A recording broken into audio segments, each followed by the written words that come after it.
What's up, everybody? I'm back with another episode of the Keep Going podcast. Today's guest name is Tony Taylor, Big Tone as we like to call him, but he's a great friend of mine. He runs TNT Renovations, so he's here for anybody looking for renovations on their home as far as flips and things like that. He's really connected in the investor space.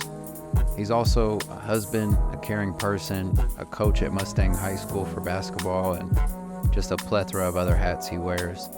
He's a great dude, and we get to really talk about a lot in this episode.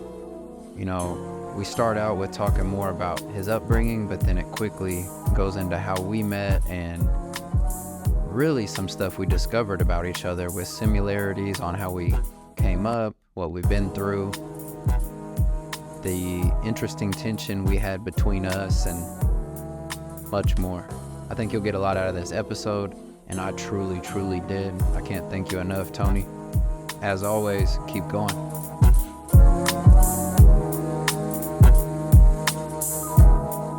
Why don't you throw that elbow? No, I'm kidding. Hey, Jay, say what you want, bro. I tell the truth, man. It was a wild time. I had to do it. No, but Tony, I appreciate you, bro, coming on for real. One of the OGs. The young OGs, because you're younger than me, I think. I am younger, man. I appreciate you inviting me, man. It's been a while. It has been. But I do feel like every time we do get to see each other, it's like instant love. Always. So even when I saw you at the Let's Link event a couple weeks ago, I haven't seen you in a couple months. Yeah. But when I see you, man, you don't get a lot of that good energy all the time. And I remember even at a past Let's Link event, we talked in the parking lot. Yeah. It was right after the first time I went to Europe. And you're like, where you been? And I told you, and I mean, you had a heart-to-heart for 15 minutes. Right. But that's what I've been getting the most out of the pod, is getting so much therapy man-to-man. Mm-hmm. I didn't know how great it was. Yeah. But, you know, when we started, it was all basketball-based, and then it went into real estate-based. But then I realized, like, no, we kind of have similar mindsets, you know, that protector, provider mindset, but also trying to live. For sure. But, man, as far as, you know, where to start and things like that, I feel like we could go so many directions. Mm-hmm. But I do want to start with kind of what got you into not only basketball, but got you into going the right direction. Because from what we've talked about briefly, you know, your upbringing was kind of shaky. Sure. So I'm interested in kind of how you stayed on track and got into basketball, because that's when I met you, is when you were already kind of put together. Mm-hmm. So, like, my dad and my mom growing together, obviously, but my mom is what got us into sports. My dad is an individual that it's never been about that. It's always been about being a good person, loving one another, being kind, mm-hmm. being respectful, things like that. So when my mom put us in it, it was honestly to keep us busy. I'm a big guy. So I started with football mad young. I don't even think I was old enough. And I was out there playing offensive line, you know what I'm saying? Yeah. Doing the thing. And then my dad loves basketball. So he was like, well, shoot, if he's going to do it, play basketball. So I played football and basketball basically my whole life. I played baseball too, just because being half Mexican, they're like, oh, you could probably do this and do that. You know what I'm saying? So that's funny. Yeah, when I'm young, I'm baseball. All I could do is hit real good. So I hit home runs, you know, stuff like that. Mm-hmm. Baseball's hard too. Yeah, it's tough, bro. And one thing about me, I don't like that ball coming at me fast. Nah. So like I didn't like playing positions like first base or catcher and then like that. So when basketball came, it was always a chip on my shoulder, because I am pretty quick on my feet for a big guy, especially when I was young. So it was like I could play the game. Shaq was my favorite player, the whole 9 yards. And my dad raised me in a manner of like, be a dog. And so that's when all the stuff started transpiring with the elbows and the this and the that. But basketball was the one thing that kept my mind afloat when all the chaos of what I was going through growing up was happening. You know, living in my mom's house, it wasn't always bad, but that's where the chaos was. It was in and out stuff, nonsense. Me and Alex were both young. My younger brother, and it's like trying to navigate. I'm coming home from school, trying to make sure he's safe. And I'm 11, he's 5. And it's like my mom doesn't get home till 4:30, you know, so dealing with that dynamic. So, well, I got to relate to you there, because you don't always, well, we're similar in this fact that you would almost minimize the tough times. You're like, no, we were always good. I always ate and I slept in a bed. So like you feel great. Yeah. But as you get older and take a step back and look at those times, you realize like how tough they were. When you're in the mix of it, you just see your mom grinding and, you know, always taking care of you, that you're like, hey, we're good. I've seen worse. Yeah. But then when you look back as an adult, you're like, man, those were some troubled times. Absolutely. And then people will see, they'll try to downplay it based on where you stay. And sometimes you move the chaos. Your chaos moves with the person in the house. So like we come from the Southwest side. My mom had all the great intentions to move us to Moore. And so when she did, obviously it was the right decision for our family. But the rest of my Mexican side of my family is all on the South side, like almost every single one of them.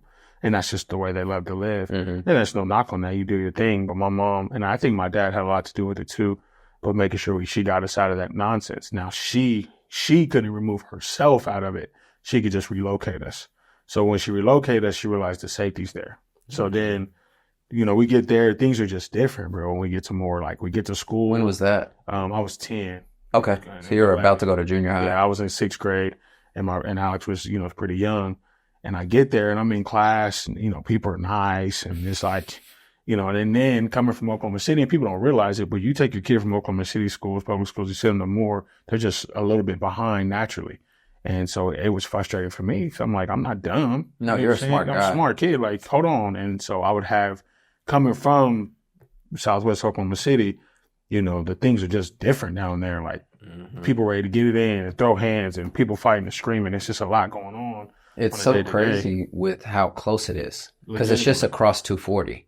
Exactly. I tell people 240 is like Lion King. Yeah. You know what I'm saying? Like one side's dark and as soon as you drive the other one, it's lighter. It's instant though. It's insane. It's so instant. And then the further you're from 240, the better. The better. Right? But like when I was growing up, I'd have friends that go to Webster or a couple people from my gym went to Grant. Yeah. And they're only 3 miles from us. Like I even went to a random cookout in high school, and it was at your aunt's house or something. Okay. I don't know why I was there, but I was there with you. And I think it was Corona Drive or something. Yeah. And that's still close to 240. Yeah, for sure. And 2 miles away is Westmore. Yeah. So it's kind of insane because it reminds me of that. It was like a YouTube video where they were like hood adjacent, always. Because you are safe environment wise, but everything's so close that it can still get sticky, I guess. Yeah. Especially when you said like, you know, you can change your environment, but you got to take that out of you as well. Exactly. Like when they say you can take the hood out of the person or whatever it is. So when we did that, my dad's always been close. Like so he lived in an apartment on 240, just on the other side of 240, right? On the north side of it, so the bad side. Yeah. So in that times, you know, us not knowing, we living in a two-bed apartment, we chilling, everything's right. And at the time, you know, back in the day, we were just young, and we used to call it the Roach Motel because that hotel was bad with it. And people don't, like, if you don't know, we ain't gonna sit there and tell you because it makes us look like we nasty people or whatever. So my dad knew it. Well, it took him a long time to get his life in order, credit and all that, just to move to the other side of 240. So over on 89th and Penn. You see what I'm saying? So it took him a long time to do that. So then he gets closer to the city. Well, then he's more involved, right? He's starting to be, but my dad always told us when we was young, he's like, I die before I let y'all be useless, basically. And so obviously living with my mom, love her to death, but she's like my homie. You know what I mean? She wasn't on some like, you got rules and this and that. It was basically, you do right, don't get in trouble. I ain't got nothing to say. Cops, yeah. You know what I'm saying? So, and then my mom was cool. Like, growing up, I had parties and this and that. She never really said nothing, and I obviously stayed afloat to not get in trouble.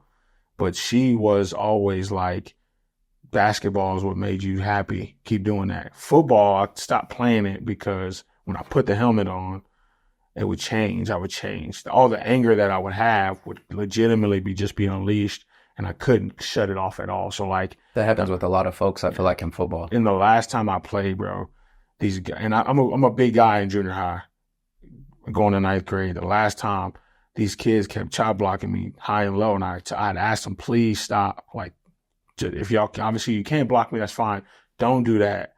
And they did it, bro. And I'm like, I will stomp your teeth in if you do it again. In my cleats, like that's how angry I was. And after that, it was like, bro, I don't want to do that. Well, then I had to fight the battles of being a fat guy playing basketball. Big guy playing basketball, however you want to put it. What junior high were you at? I was at Moore West. I'm playing against Kendall Thompson, all those cats y'all's age, and they dogs, you know what I mean? There's still vivid memories when Kendall's rolling out the pocket and I bust through and I'm chasing him. And he like, I'm out of there. You know what I mean? Yeah. But that's when basketball really became a thing. But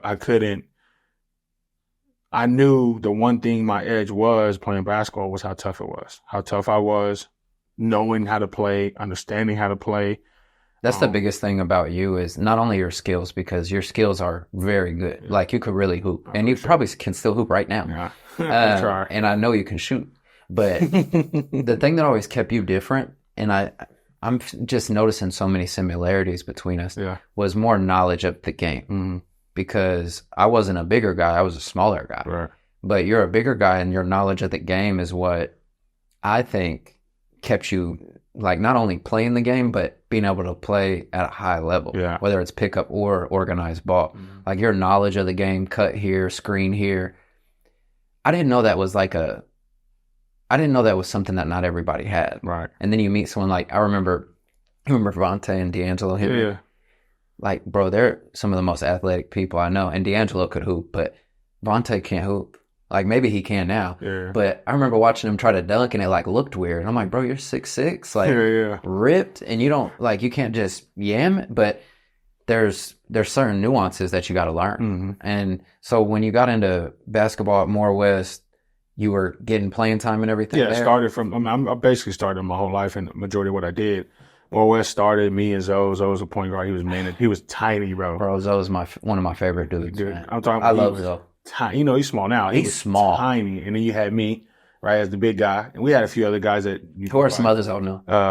Austin Bowling. I don't know if you remember him. Tall guy, plays football. Mm-hmm. Will Brewer. He ended up going to Southeast. Kid with the glasses. Okay, I remember Will actually. Yeah, and then I really can't remember. I think other guys went other places. But us two was the main one on Moore West, so we only lost like. Were y'all pick and roll? Yeah, I mean, straight up, me and Zoe pick and roll, or he'd feed me. Like it was real simple. So in Moore, we dominated the town, we beat all the other teams or whatever. But Brink was the only one that would beat us, just because. And I would say, coaching wise, and this is when I realized coaching is important. Mm-hmm. Is if you have a coach that knows and a coach that doesn't, now you're predicating on your athletes just to win the game. Well, we only know so much at middle school. If this coach has this system and these players and he can do this in late game, he got this and that. And they actually know how to run plays. Like, you see what I'm saying? It's a game changer. And we lose based on that alone. So that's when I started realizing I need to understand the game, because I knew if I got as tall as my dad, 6'4", okay, it's going to be a problem. But then I know my mom's 5'3". So there's a chance this might not work out. So now I'm taller than everybody, and it goes to an 8th grade. I'm taller than everybody. 9th grade, I'm probably tall as everybody. Well, once that 10th grade hits, it's like, now I'm 5'11". I ain't nothing. I'm not moving, but I'm still classified as a big guy that can shoot, but know the game. So at that point, it was like, I got to know every position, every play, every route. What's the coach thinking? All the things to help myself be beneficial to the team. Because I knew in all realities, like, I'm not going to guard every guy. I'm not the fastest on defense. I don't jump the highest, things of that nature. But this is what's going to make me what it was. And then a story people don't know is I had a lot of anger. So I used to want to whoop Hodges like on real life time and fight the head coach. Like, that's how I'm not surprised. Right. He sat me down in the office my junior year and was like, listen, Tony, if you don't change, I'm going to take it away from you, kick you off the team. And in Moore, it's not really, legal or whatever you want to call it, because there's no cuts in the city of Moore. Oh, yeah, I forgot about that. And I'm like, what? And this is what he kept to me. He's like, I'll take the one thing you'll love away if you don't change. And I give him so much credit, because he could help me in the school. My dad helped me outside of it. So it was like, okay. And all those years, he kind of let me do my thing, but he just knew it wasn't beneficial for the team. He seen something in me that other people didn't see or whatever it was, for the benefit of the program. Yeah. So after he said that, bro, it was like, well, that's the only thing I love to do is hoop. School, I didn't really care about. Mm-hmm. I worked just because I wanted to have money. I lived in Moore. I didn't want to seem like the broke kid. Girlfriends, all that nonsense. Even speaking about my upbringing, like you said, my normal at home, when I got a little older, I'm like, I don't want to be around this. So how do I not be? Yeah. And I didn't want to go to my pops, because that's military over there to a degree. I got to come home, do my homework. You want to find a balance. I want to find a balance, right? So then it was like, okay, find girlfriends, staying over there, whatever. Then that from that on is what changed me to turn into what I ended up being. When I was younger, I tell people all the time, like, I had two different sides. And a lot of times in the 9th and 10th grade year, I had a lot of a bully mentality because being a big guy, some people don't understand it. Being a big guy, you have two lanes. You can either get bullied or you're going to bully. And when you're one of those big guys that get bullied, that's when you become like kind of scared and standoffish and quiet. And it's only because they're saying things about you being big. And then when you're the big guy that's the bully, it's only because you don't want to feel that feeling. That's my personal experience. Mm-hmm. And so that's why I had to find line, because it was like, hold on. I always wanted to bully the bullies, the people that bully people, and then protect the people that either got bullied or whatever it was. But I couldn't find the fine line. Yeah. So then that's how that transpired to what it was. And then when Hodges called me about that, or he told me about that, I'm like, all right, cool. How do I change? And then after that, bro, and then I didn't get in trouble for a long time. I played my junior year on varsity, played all 4 years on varsity. Junior year on varsity went good. Program was trash when we started, left it in good hands. Mm-hmm. Senior year, I'm coming back from our last game, crying because it was tough. Yeah. And Hodges bring me to the front of the bus. He was like, if you're not going to college or whatever it is and you feel like you want to coach, we would love to have you on the staff. I need you to help me with these kids. Now, and you're at such a young age. I mean, you're 17, 18, so you're technically grown, but that's super impactful for you because it's giving you some purpose. For sure. And I didn't know. I'm like, okay, sure. You know, what's that look like? Well, then whenever I graduated, I come in, he kind of told me, like, think about the dynamic. And he's being real. He's like, you got four Caucasian gentlemen and we got all these, you know, multiracial kids or whatever it is. Mm-hmm. We can only relate so much. And then there's going to be a point where it's just, he can't go any further. He can't. And that's when some of those coaches struggle. You know what I mean? Because for example, me and you talking to the coach, we might be saying the exact same thing in two different ways. He only understands you though. Yep. Or say as a black coach, he only understands me. Mm-hmm. And so it's the way we structure our staff now is just the dynamics of how do we get the best staff together to relate to the kids. So you started coaching right after high school? I walked that summer, we got to school May 25th. I was at Summer League coaching May 26th. Right. And the thing was, I just sat there and was just learning game for a long time, helping the kids. I mean, I just played with these guys 3 months ago. It's probably easy to listen to you too. You think? Yeah, for sure. You know, and me being me, you know, it's not like, you talking to somebody that's not almost some BS. I'm like, hey bro, do this, do that. And at the time, you know, and so they were like, cool. Cause I wasn't on some like, do this, you need to do it. It was just like, hey bro, this is what I think will help you. Yeah. And so, cause I ain't come in there to like push nobody or step on no toes. It was what is the best thing for these kids? And I'm a kid too, but it helped them to get to where they want to go. And when I was young, bro, it was like, I'm making films, I'm seeing highlights. This is before that was even a thing. I'm talking to coaches, trying to make sure kids go to college and all that. It was crazy, bro. But before that, not saying no disrespect to the staff before that, is they didn't do that. I mean, they were older gentlemen with families and kids and stuff, and it was like, okay, that's cool. Well, that wasn't a huge thing in our Moore community. No. Coaches weren't big on sending film. Mm-mm. Like, I know in other types of communities, that's a normal thing because they want to get these kids to the next level. Yeah. But from my experience in Moore, it wasn't a regular thing for them to send film, talk to coaches, and get you somewhere. Right. Even like Brandon and Tilford, who were the coldest at Southmore, For sure. they had to work to get to where they wanted to go. Like, when I look back, those are people that should have got, not given somewhere, but like connected. Yeah, for sure. Like, they shouldn't be doing the connecting. Yeah. Like, they should have been, I think both of them should have been Division I kids. Oh, 100%. Like right out of high school. 100%. Yeah, I agree. That was something I did want to touch on, though, when you brought up the coaching is, like, what got you to lock into it? Was it you seeing something of you and these other kids or what? Because you've always been, like I just told you, like, you're younger than me and you're the OG because you've always been loving, caring.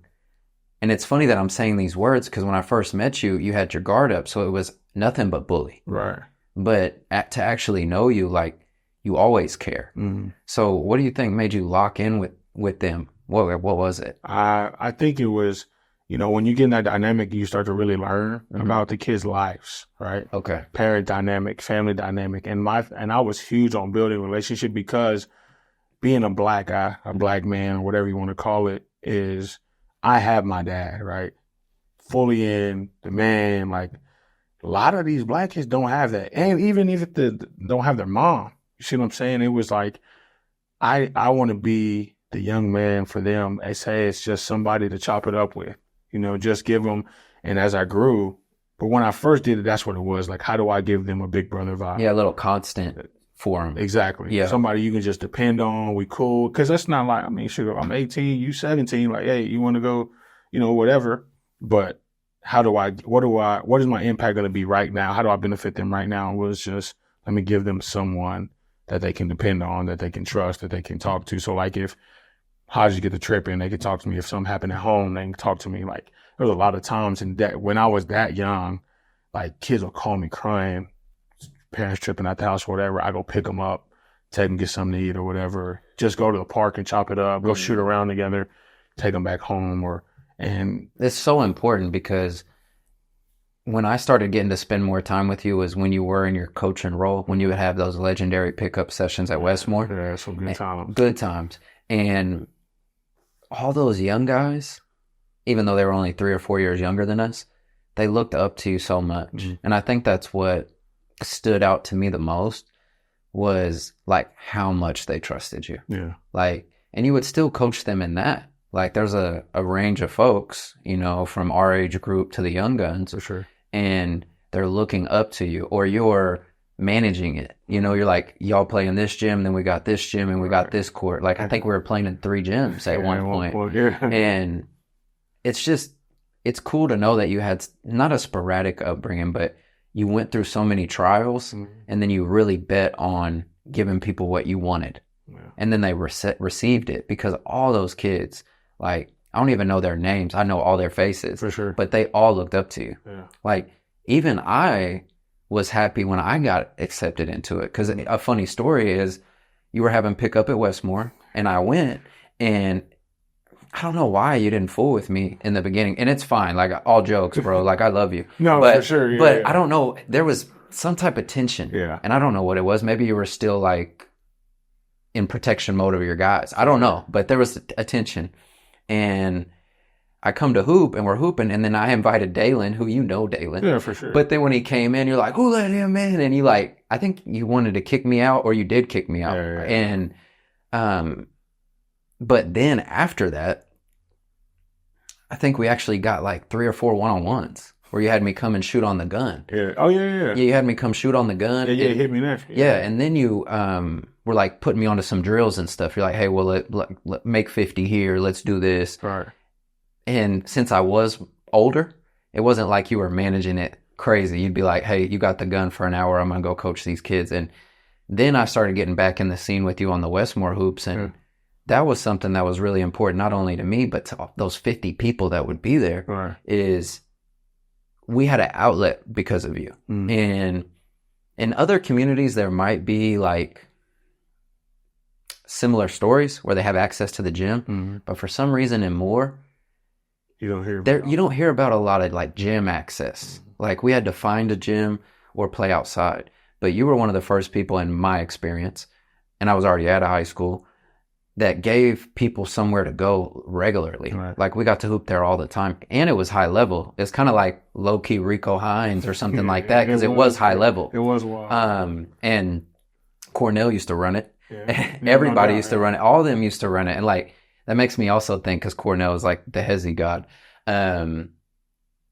You, him, and I think one other person were the first people that I ever saw do like a real Hezo. Oh yeah. Where you do like you're about to shoot, and you patented that so hard. Like not only having quick feet, but actually being able to shoot. Right. It was like elite. And then you get to the block and you just spin move. And I'm like, this shit is like difficult. But to summarize that, like that community was really important because it gave something to me, and I'm not even looking for that. Right. Like I'm just looking to hoop. Yeah. But then we were able to connect more, and it kind of makes me want to transition to the next point is then we reconnected when I first started working with Tez and Kevin on the local guys. It was me and you in the beginning. Yeah. I think you were before me, obviously, but then I came in and me and you were at All About You doing some training. Yeah. And I'm like, oh, I remember that. Yeah. And so that's what's funny about our journey is we have tension, and then we have like a little bit of understanding, but then it was like instant respect, which is interesting. Yeah. What's crazy is when I was younger, and that's why if you were going to bring that up, I was like, I don't even remember why it transpired the way it did. Yeah, I don't either. But I know when I was younger, this was my thing. You being you, you had a little shit in your neck. So it was like, okay, cool. Because what does that mean? That means like people, you know how you walk into the gym, people be, oh, he's a white boy, blah, blah, blah. But you like, I'm about to bust y'all's. You talk a little, stuff like that. So that was like, okay, that dynamic. And you carried it though. It wasn't like you was ducking it. You like, I'm going to walk in, this is what it was. Yeah, because that's how it was with every gym. Yeah, for me, it was like, oh, I don't even really know him like that for him to walk in here like that. You know what I'm saying? And so in my mind, it was like, okay, what type of joint you on? Yeah. But my thing was, okay, I do too. But it was my gym. And then me being young, I had to kind of navigate certain things. And you're learning. Yeah. So they're like, make sure not people doing this at the gym. So this is why a lot of times people didn't have access to the gyms, because you can't be in them unless a coach was in them. Mm-hmm. So that's the only reason why we was always at Westmore, because I was the only coach in town that would just have pickups and I did it too, because for me, it was fun. Yeah, it was elite pickup. Yeah, but you talk about that situation. That's I'm telling you, you say that, and like every time we talk about it, I always want to think like, what was I thinking at the time? Why did it have transpired that way? Because I can see it happening. I can too, and I can't remember why. We're in the new gym. I remember he walked in, and we're at the half where he walked in at, and I'm like, I don't even remember why it transpired that way. But then that's when it goes back to I was transitioning from the bully to. And then you got a young bully that got all this freedom, that got handed these keys, and so I also had to figure out how to not lose my job, respect the coaches, all that. Well, it makes me think back in hindsight, because I'll talk to my wife and she asked me about my basketball career, because like for the longest she like not really didn't believe me, but she just didn't know how much I hooped. Yeah. Like I'm like, hey, yeah, like that's what I did. But if you weren't there, like you wasn't with me shooting in the gym, you're not gonna know. You're not gonna know. And I did talk a lot of shit. So it was probably a mix of both of us. Yeah. Like when I like to joke with you and make you feel bad, I put it all on you. But there's no way it wasn't on me either. No, man, I'm telling you, and you know what's crazy? We've never ever sat down and like talked about it like that. To where, like in my mind, like I would love to apologize at the time. Like, hey bro, I'm sorry, I don't even know what was on. You know, like, and then so that's why even when you brought it up, maybe like the next time we seen each other, you was like, Tony, even at that time, I'm like, I don't even know why I was bugging.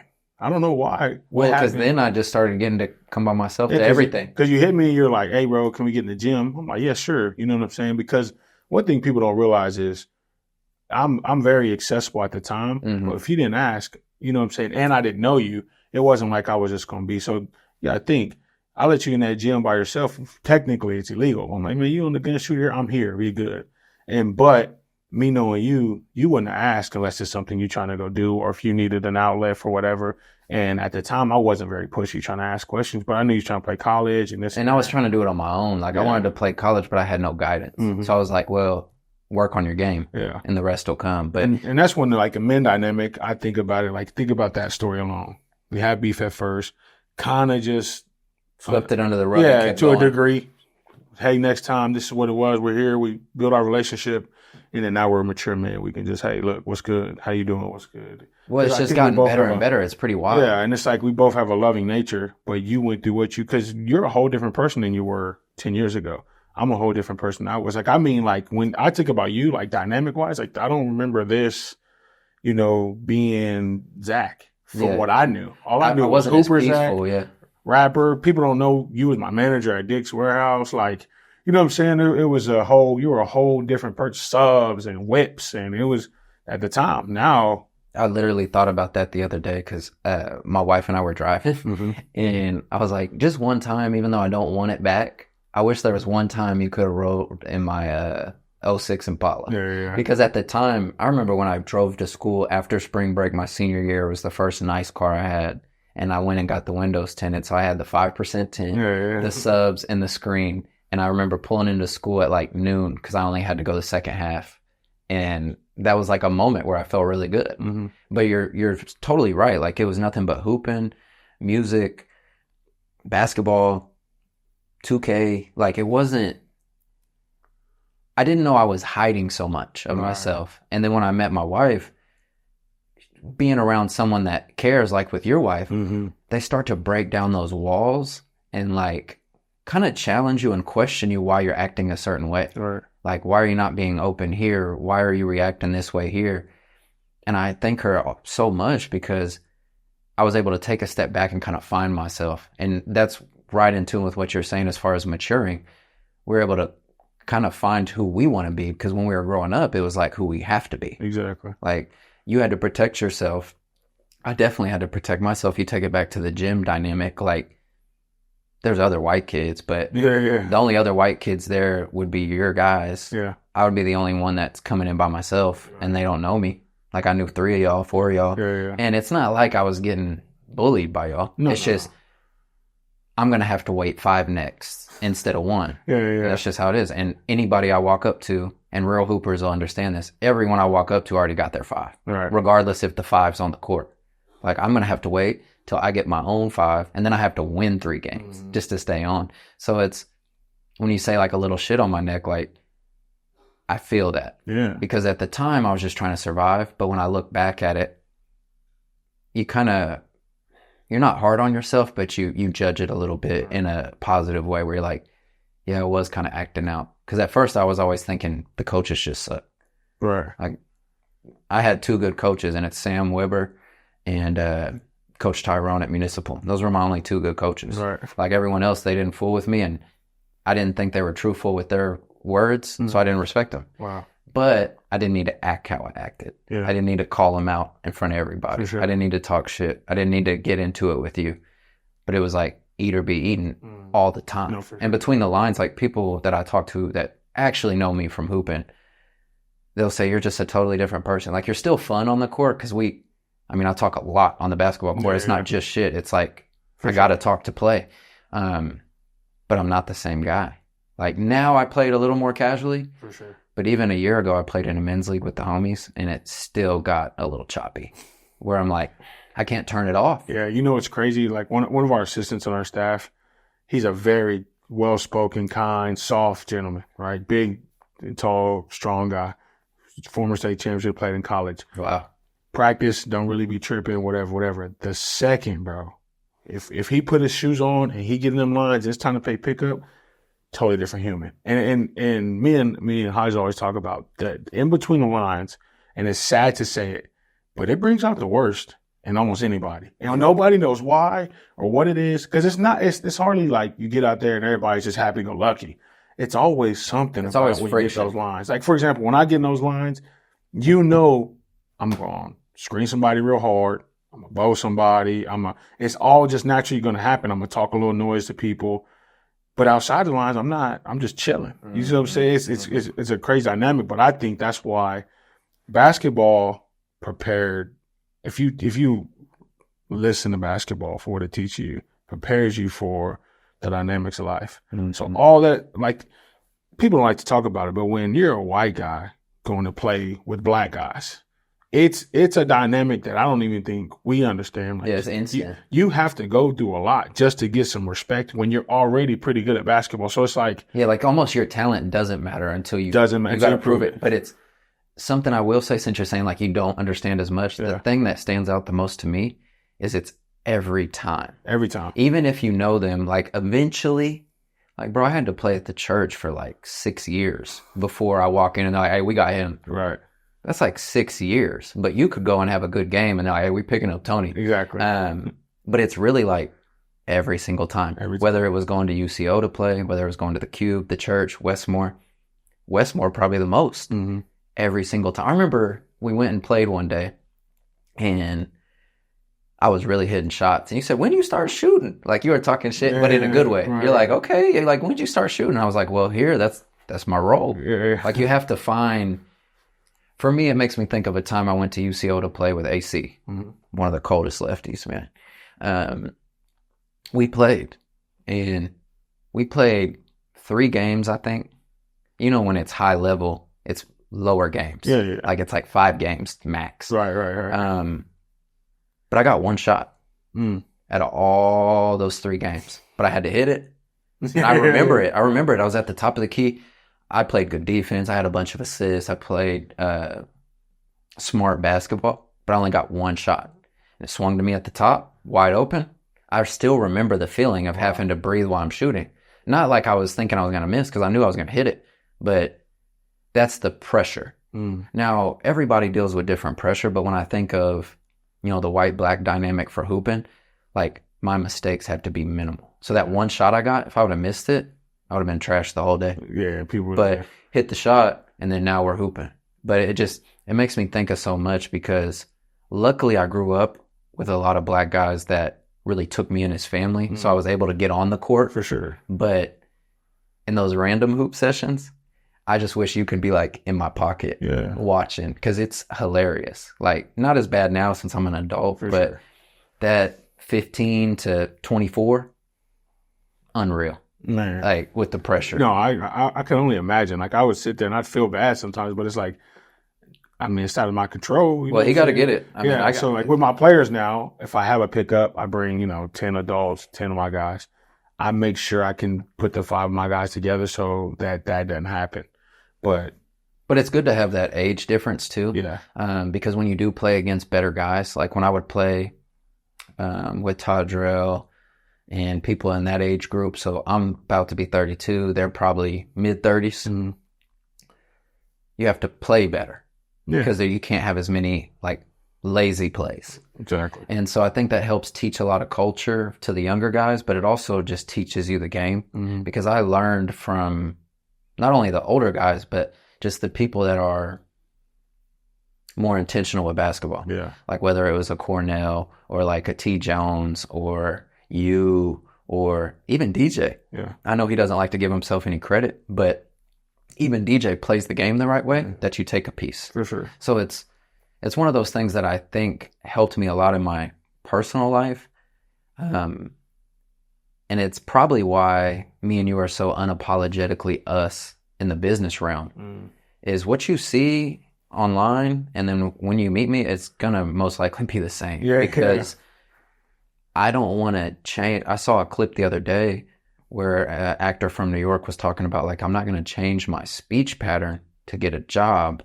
I'm going to be myself and you accept it or not. And it makes me think of some of my real estate deals where I show up on my motorcycle with my hair braided, and it's like, that's just what it is. I'm not trying to be someone I'm not. I'm not trying to convince you of something. This is just me. And if you don't accept me here and we can't get the deal done, then we're not a right fit for each other. And same for you. You've always been yourself. So when we, like I said, when we were getting into real estate with the wholesaling, you being yourself is what propelled you through it. Like, I just think that's important because a lot of people try to change how they act. And yes, you and I have matured for the better, because like I see you as a brother, and I didn't see you as a brother when we would hoop. You were the homie, but we weren't that close. No. But to see the growth now, it's something I literally said yesterday when I was talking to someone. It's nice to be around such good men. For sure. Like, yeah, I had my dad too, but they didn't live together. He's a great guy. He was always there for me. But your boys you grow up with, or ones you meet as an adult, like when they're a good example for themselves, it almost gives you like not only good energy, but like a big motivation. Because you're like, no, like he's going through the same struggles. Like, it's just an interesting dynamic there. Absolutely. And that's like, when you talk about us in real estate, right? And the wholesaling thing, once again, Tez is obviously our boy and my business partner, my brother.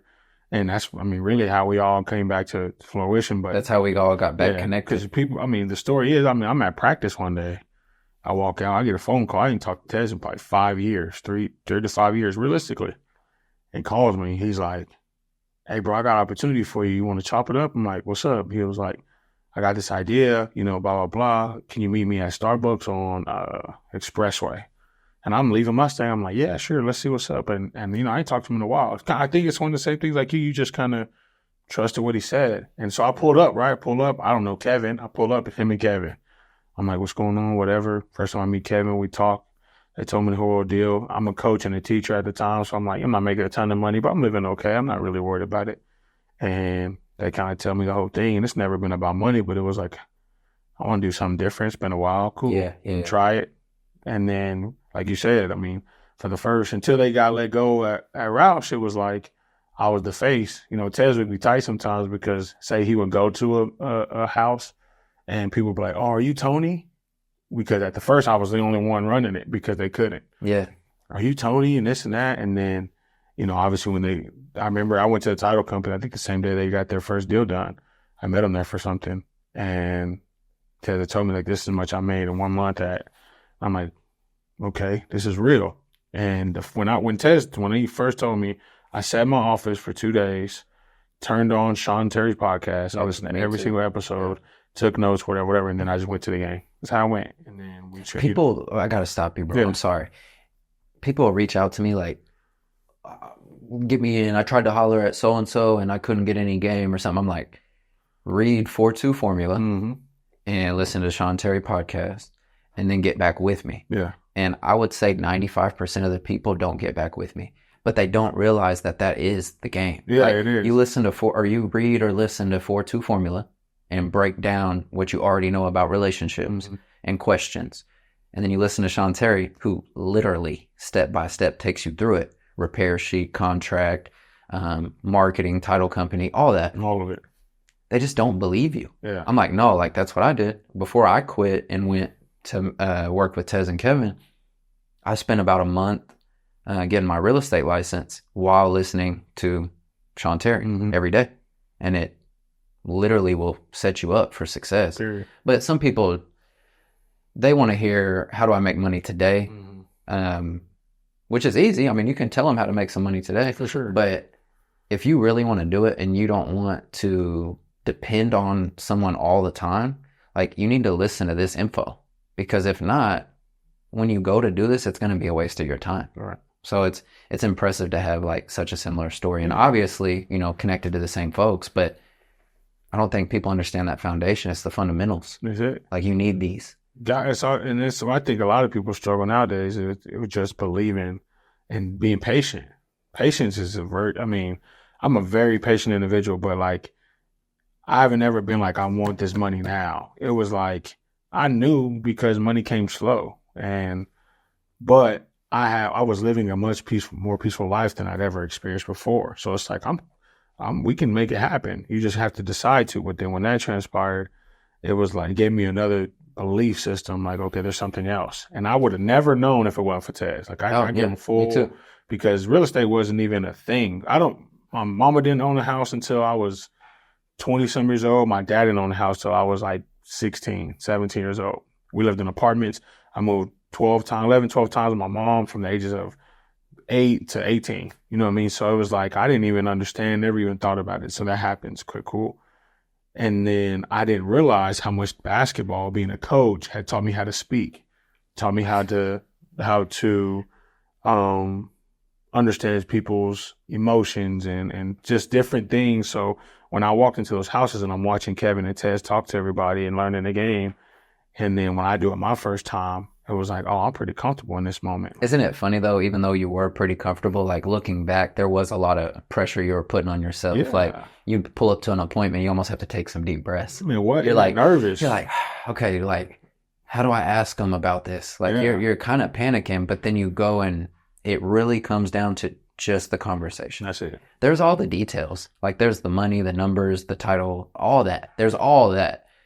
But it does come down to, do they trust me? Exactly. Do I understand what they're going through? And was I received well? Yeah. And that's funny that you say that about speaking, because I don't think me and you, and I'm speaking for both of us, I don't think we thought we spoke well. Nah. And now we're both 7-8 years in to real estate in whatever fashion. And now you're on the renovation side, but in whatever fashion. And that's our superpower. Mm-hmm. Like, you're managing, whether it's from coaching or real estate, your understanding of people, your relationship building, your directness, your flow. That's what like makes you unique. That's what makes you powerful in this field. Mm-hmm. And it's just funny to come from a background where there wasn't as much confidence in that. Like, I went to a speech class in college and hated it. Right. I'm like, you got to give a 20-second speech, but now I'll go on stage at an event and talk. Right. That's not normal for me. And I think God works in mysterious ways with that. Is like, once you find someone, whether it's a partner or a business partner or a career outlet, you start finding yourself. Once you kind of take that trauma back and get to just explore the world, you get to polish up on skills like you didn't know you had. Yeah. Because the power I feel from you and the comfort, I mean, is unmatched. And that's me being honest with you, is that's like one of the skills that I think stands out with you. Like, now, yes, you may be more direct than someone else, but you're always genuine. And I think that's why you had success in real estate. I think that's why you have success in coaching. And now you're running a business. Yeah. And that really fits your identity to me. 100%. Yeah. Like, we might as well dive into it on the construction side, because you even gave me a quote on a house I was doing. How did that start out? So TNT Renovations. TNT was so once again, Tez calls me last January. Is that what it was? Something like that. And he has his investment side of things, and obviously he's a busy man. And he was like, "Hey man, I think I got this position. I think you'd be great for." Mm-hmm. And it was a GC situation. Like, okay. Once again, he calls me. I head that way. I meet him at the house. We talk about it. Boom, boom, boom. I'm like, all I've seen is fixer upper. You know what I'm saying? Like, I don't know. And he's like, I'll walk you through it, bro. We'll do it together. Yada, yada, yada. Mm-hmm. And me being me, you know me, I'm like, all right, cool. Doesn't sound too crazy. You need me to just delegate here and make sure this person doing that, blah, blah, blah. The only thing with me was handling the money, because in my whole life, I wasn't raised financially smart. And then now you're going to try to give me this amount of money and say, make sure it's spent correctly. Kind of gave me some scare. So, hey, look, you take care of the money. Let me figure this out. And then it just, that one house told me what he wanted done, went back and forth. He kind of walked me through it, and then got that first one done. And probably took us like 7 weeks after I got involved. And then he had a list of them, bro, a list of them. And I'm like, okay, I can help you here. And so he had been ran off on contractors, done bad, all these things. And so he's telling me everything. And I'm just soaking it up like, okay. So for 8 months, I was his GC for just his houses, all of them. When I got with him, he had around 14. In that year, we got him down to about 8. And that's just with my help. So for 8 months, and then we just got to talking. And as I'm getting better at it and I'm getting reps, I'm like, bro, we can save money here. We can do this. And him knowing, but not knowing to a degree, because he's not in the field right now. I am. So I'm like, all right, cool. September comes. So we launched TNT from just an idea for essentially tax purposes, for his flips. So, okay, cool. Then September comes and he's like, bro, we should start cold season. He's like, hey, we should start seeing if we can do jobs for other people. He's like, you think you're ready? I'm like, yeah, I'm on go. What's good? And God, bro, it's crazy. Mm-hmm. I didn't reach out to nobody. I didn't call nobody, nothing. I get a random text from this guy. Hey, I've been flipping houses with my dad for the last 2 years. Takes us 8 months a house. It's like, I've heard great things about you. I've seen Tez's social media. Mm-hmm. Would you be interested in bidding a house for me? I'm like, yeah, sure. Go see a house in Del City, bids it, whatever. He's ecstatic. I get in, finishes 6 weeks. It closes by Christmas. He made $30,000 in 3 months. Ecstatic. After that, it was like, okay, I can do this. January comes. That same individual calls me and he says he wants to do 10 houses that year. I contract all 10. That's the first launch of TNT. Then it was like, okay, I got to get my reps in to make sure I'm doing it right. Okay. So at the time, it was like, I'm not doing foundation. I'm not doing roofing. I'm going to just do the cosmetic things. Ran it that way, ran into some hassles. Well, this one that he gave me, he threw it at me. He's like, I want to add a hallway. I want to add a washer and bathroom. I want to add a pantry. I want to. Not cosmetics, removing walls and stuff. Crazy, right? And so I'm like, okay, at that point, I had to start asking questions, hiring different subs. Mm-hmm. That 2 months of repping, which I did 4 houses in that 2 months, repping those out. And it was like, okay, I got a system together now. Yeah. For me to run it. Now I'm just running myself. I don't have nobody on my team yet. I got a bunch of subs. January, February, March, April comes. I'm like, man, Ted, I think we can go to 5 houses a month now. He was like, let's do it. Now, Tez is my partner, but he not super involved. But if it's business, like, bro, I need help with this SOP. I need help with this. I need help with that. He'll run that all day, every day. Well, and for the people, SOP, explain that. Systems and processes. So It's basically getting everything in order in your business. So like when you got a house, right? You got a house. The system of it is I got my bid.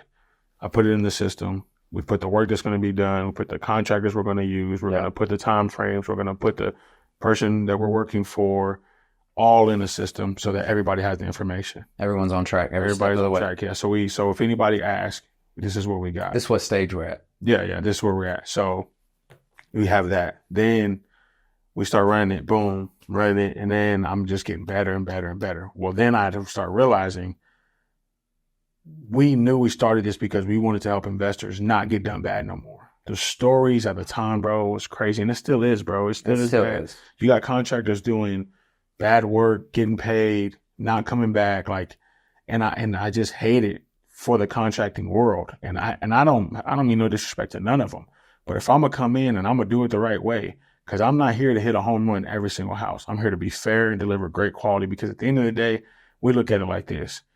We're flipping a house for the investor to make money, for us to make money, and for to have a family move into this house and love it. So that's what we want to deliver. I'm not coming in here just to throw some stuff up on the wall and then get out of there. That's not what's going to happen. If you want to work with TNT, we want to deliver the best quality we possibly can with the budget you got. Mm-hmm. And then we kind of go from there. Yes, but sir. That's when I start getting, obviously with social media, and then because Tez really ain't pushed it. You know what I'm saying? He really just did a bunch of marketing because I told him, I don't want to grow too fast. I want to grow the right way. And this year, bro, God bless us in so many ways to where it's like now everybody's like, Tony, how do you do it? And I'm like, if it wasn't for one, my business partner, the systems, it wouldn't have transpired to be now we have 10 on the ground right now. And you were able to do it in that somewhat of a patient way that you wanted to do it. Exactly. And grow it the right way. Because even when I was going to flip the house I grew up in, I called you to get a bid. Yeah, for sure. And then luckily I was able to offload it to an investor, cash as is, for an easy price. Yeah, I seen it doing it recently. And they did the bare minimum. Like if I would have had you do it, that thing would have looked different. Yeah. And they do what they do. They're just getting a rental. I get it. But that comes back to trusting you, because you don't always hit your guys up to do everything. Mm-hmm. But that's the way to do it when you have good relationships. Yeah. So when I call you and say, hey, can you meet me here? You're like, yeah, Tuesday or Thursday at this time. We meet there, knock it out. I get the bid the next day. Right. That's not only cool because we're friends, but you're treating me like every other customer. Mm-hmm. And that just goes a long way. It's the same with me in my field. Even if they're my best friend or an aunt or an uncle, I want to treat them with that same level of respect, intent, and efficiency. Because you treated me like I was just anybody else, but in a good way, I mean. Not like I was getting worse treatment or special treatment. It was like, no, this is the flow. I'll get back to you tomorrow. For sure. And then we're able to break it down. So to like have all that growth in a year while still managing coaching, because you're a coach at Mustang. Yeah. You wouldn't, without system and processes, you wouldn't even be able to juggle that. No, there's no way. And it would probably be overwhelming, I would assume. For sure. Because I like, for my day to day, think about it like this. I wake up at 5 a.m. I work out for 3 days a week in the morning with a trainer. So I start my day right around 7 o'clock those days. Mm-hmm. Not those days. I get out of my bed at 5. I'm in the field already, 5:45. I'm on the streets. So I might be at Home Depot in the morning, whatever. Running the house is okay.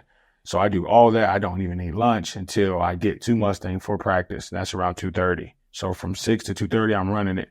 Work. 2:30 to 4, I'm at practice. On D&D, whatever. Now, if I didn't have a field manager, if I didn't have my relationships in order, that hour and a half is almost impossible to do because my phone's going to be blowing up. It's going to be always something, and that's okay. But to have someone in that position so they can call and handle it for the hour and a half is okay, cool. Then even after that, my TNT hours aren't over till 6 p.m. So I leave practice, I get home, I work till 6:30. I'm finishing invoices, paying whatever. Go on D&D for a few hours, spend time with my family, my wife, eat, whatever, and then I get right back in. I work till like 10 and go to sleep. Oh, so you have like a little bit of family time and then you get back in it? Then I finish it because my wife goes to bed pretty early. So when she goes to sleep early, I just work for that hour or so. Really get caught up, prepare for my next day, and I just working that way. How do you keep that balance? Because I remember when you and I went to the Evolve event, Carlos Reyes was big on, and shout out him, but he was big on, no business in the house, which is tough for people that work from home. Yeah. I don't necessarily work from home, but we're sitting in my home office right now. Right. And sometimes I have to grind here. So it's not always going to be instant where you're just not doing anything at the crib, but it takes like a level of intention to not blur those lines because you could easily not be present for your wife and your family in those moments. For sure. So like, how do you balance that? Because I think that's everyone's biggest struggle is like making sure they're intentional with their relationships, but making sure like, oh, I'm taking a walk with my wife. I need to be here. Like, how do you keep that balance? Yeah. So, I mean, it was hard. There's still times where it struggles, but my wife is super, super accountable on me for those things. So, like, if I'm like, hey, I'm going to work till 6:30, she's like, okay, well, you're not going back or you're not working till 9:30 tonight. Okay, cool.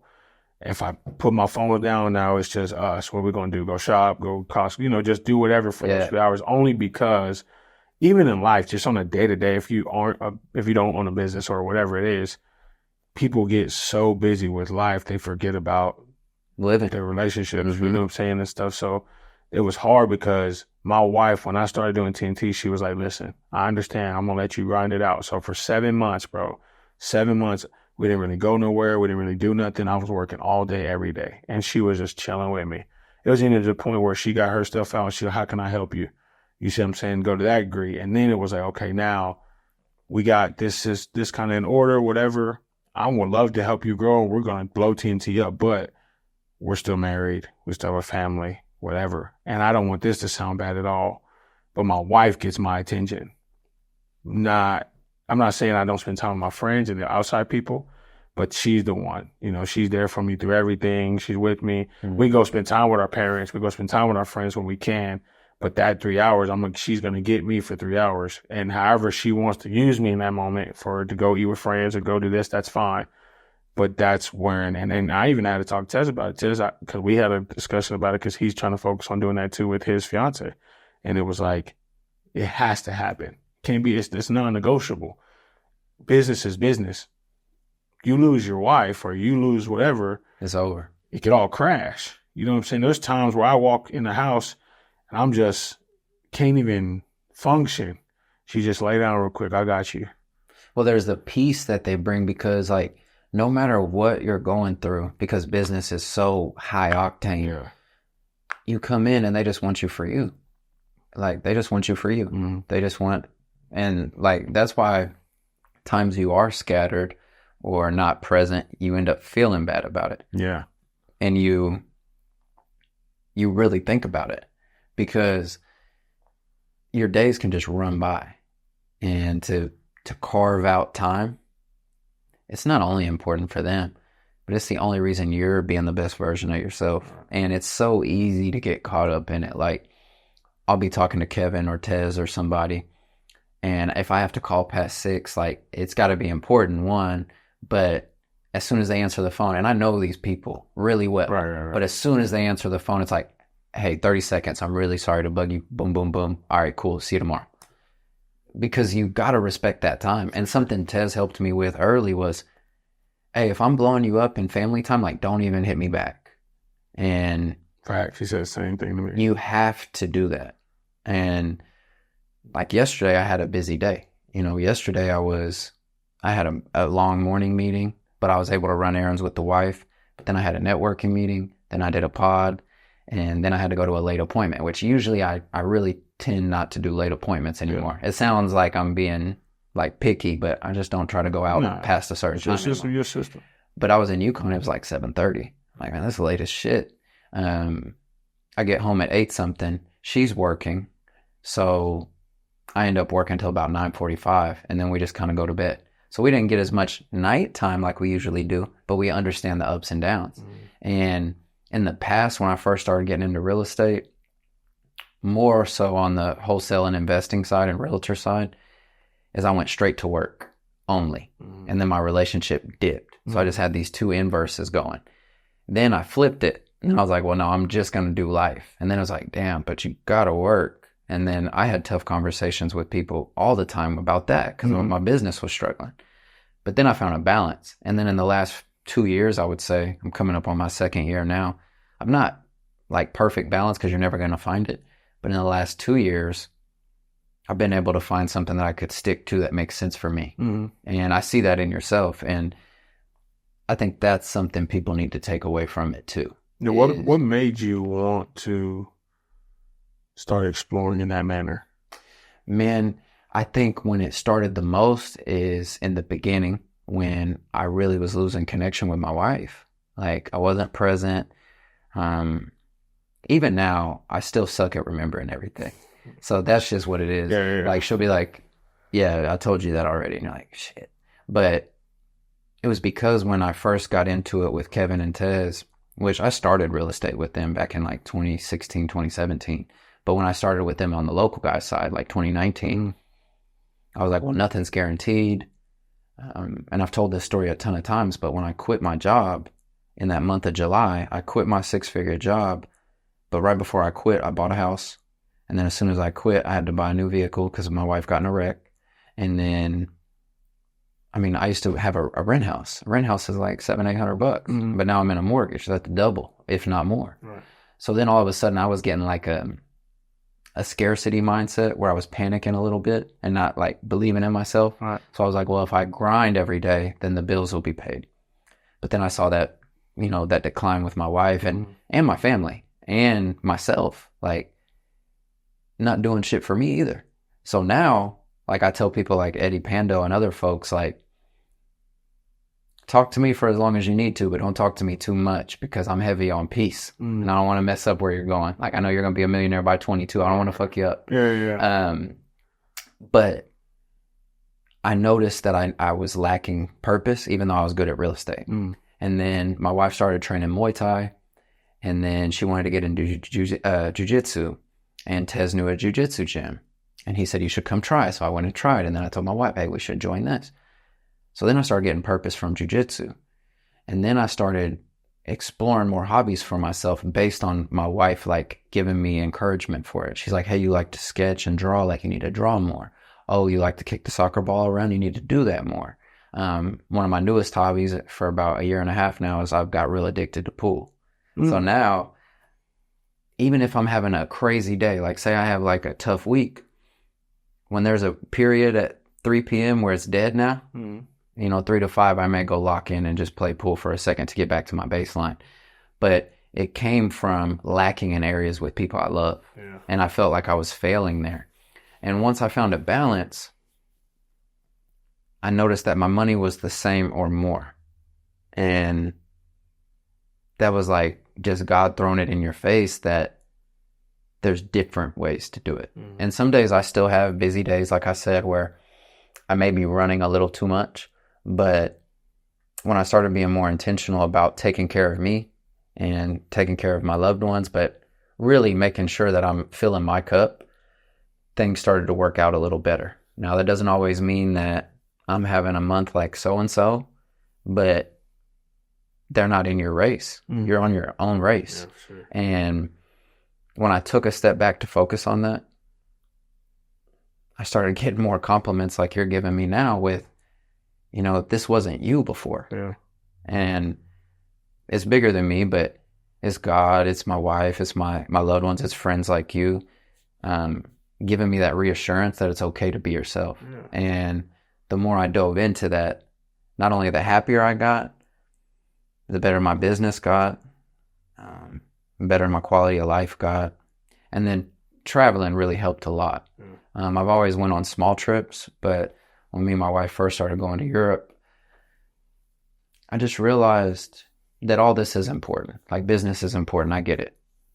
But life is really the most important. Yeah. You can be a millionaire, you can be a billionaire, whatever. But if you don't have a good lifestyle, it really doesn't mean much. Like, you can drive the Lambo and have a huge house if that's what you want. But if you don't eat right, you don't like to take care of yourself, and you don't have hobbies, like, what are you really doing? And that's when I really started becoming more of myself, I think. Yeah.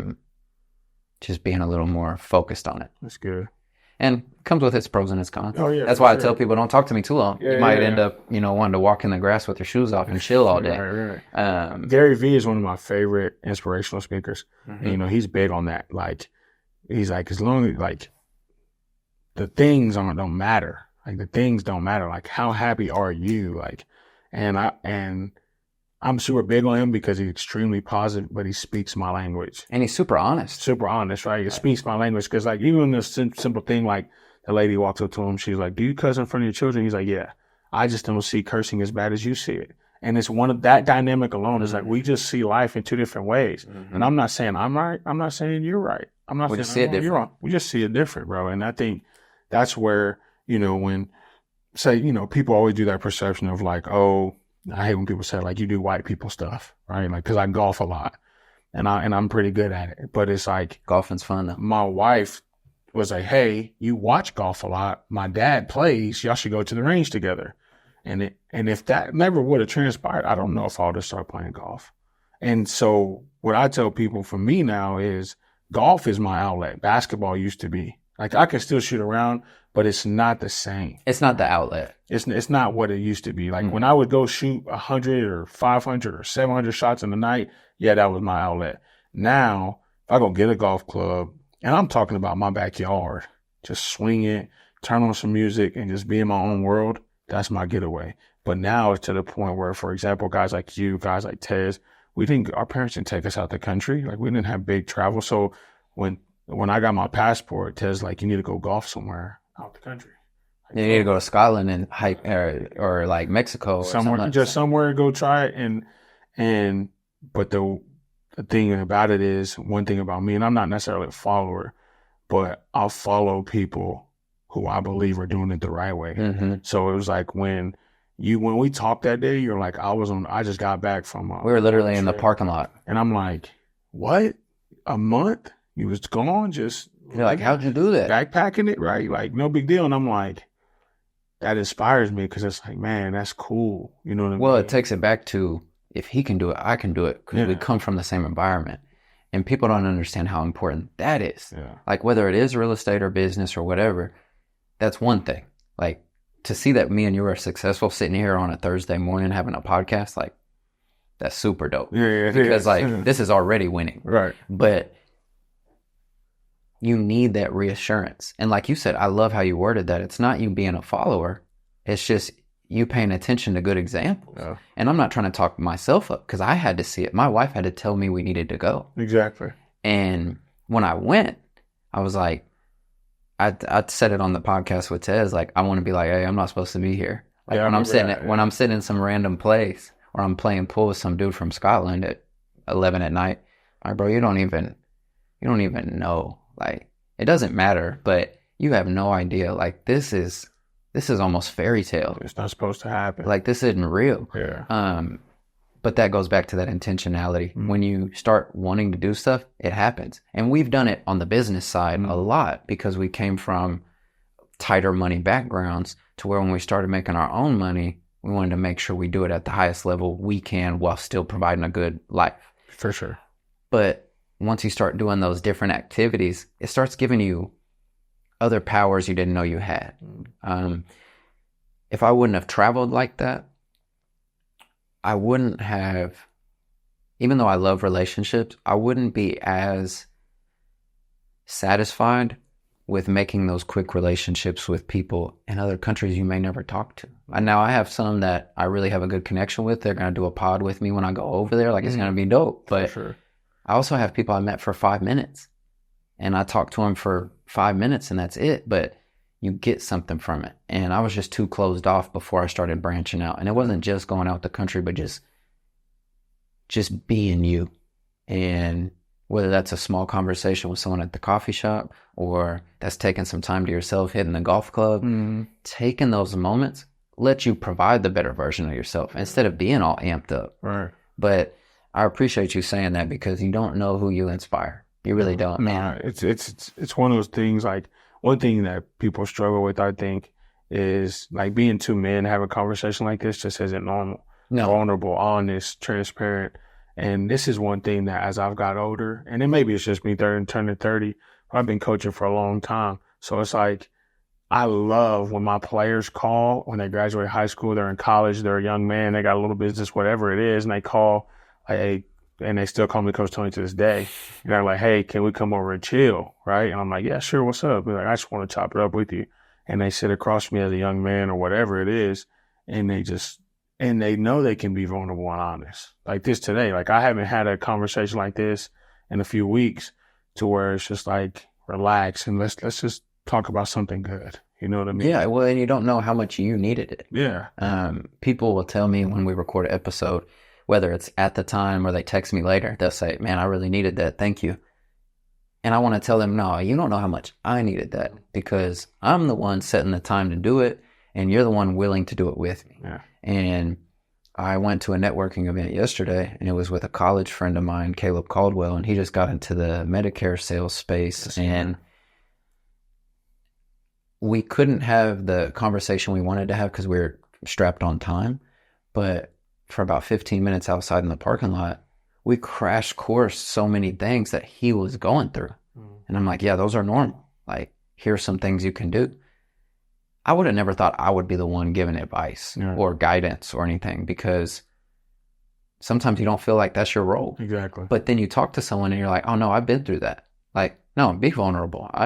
I felt worse, but this is how I got up. And you don't know how important that is. Like, when I would see videos of your old players like playing 2K at your house, like,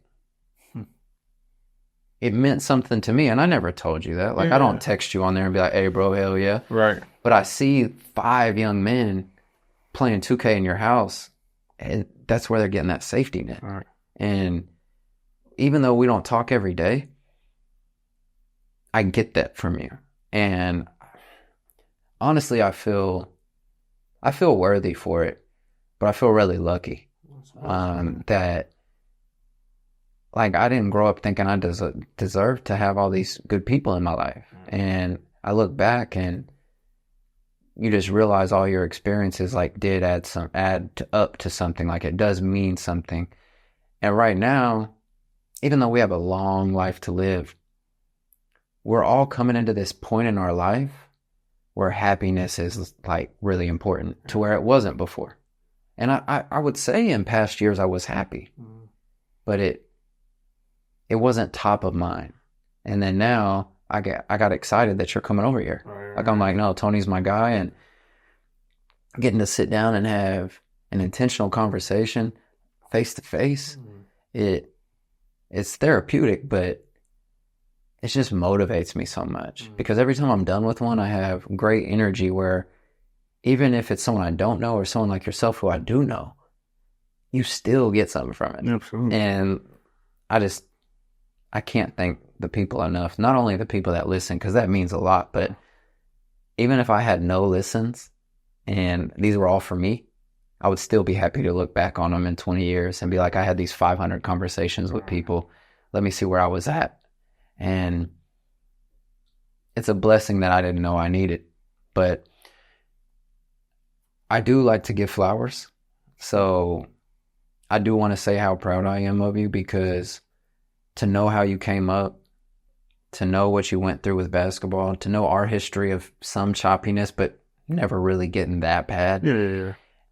And then to reconnect and then always be on a respect level, but then just see how much you've grown, whether it's in coaching, as a husband, doing your own podcast, doing business.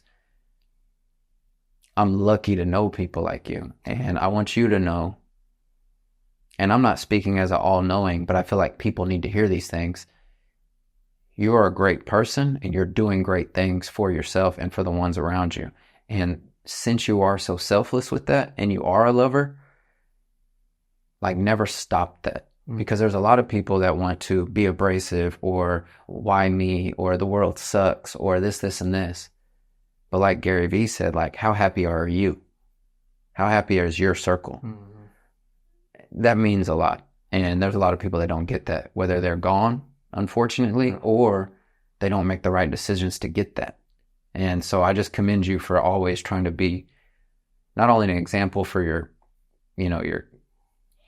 athletes or your friends, but like being an example for yourself, because we're just kids that all of a sudden are adults. Right. Like, I used to think adults was a thing. I thought, like, no, you become an adult. Like, no, like, they're adults. Like, nah, my mom in her 50s, she was 15.